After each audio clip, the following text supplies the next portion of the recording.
കാപ്പി കുടിച്ചല്ല തേങ്ങ തിരുവ തേങ്ങാ തിരുവ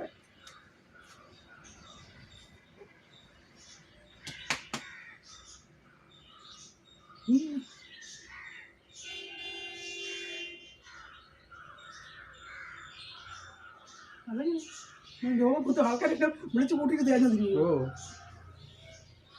അതെ, വീട്ടിൽ ഭാര്യയെ സഹായിച്ച് തേങ്ങ തിരുവുന്നതും മീൻ വെട്ടുന്നതും പാത്രം കഴുകുന്നതും വീട് തുടയ്ക്കുന്നതൊന്നും ബുദ്ധിമുട്ടുള്ള കാര്യങ്ങളൊന്നും അല്ല. അത് സ്ത്രീകൾക്ക് കുത്തുകയായിട്ട് ആരും എഴുതി കൊടുത്തിട്ടുമില്ല ഇത് പെണ്ണുങ്ങൾക്കേ ചെയ്യാവൂന്ന്. ഉരുട്ടി മിടുക്കുമ്പോഴേ ഇതെങ്ങനെ ഉണ്ടാവുന്നു എന്ന് കൂടെ അങ്ങോട്ട് ആലോചിക്കണം.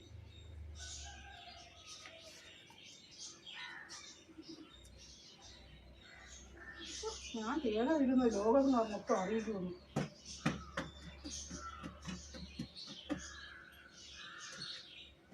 നിങ്ങൾ ചെയ്തിരുന്നത് കണ്ടു വേണം നിങ്ങളുടെ മക്കൾ പഠിക്കുക.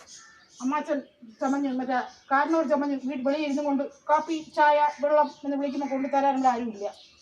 അവനവൻ വന്ന് കുടിക്കണമെന്നുള്ളത് മക്കൾ കാണണം, എടുത്ത് കുടിക്കണമെന്ന്.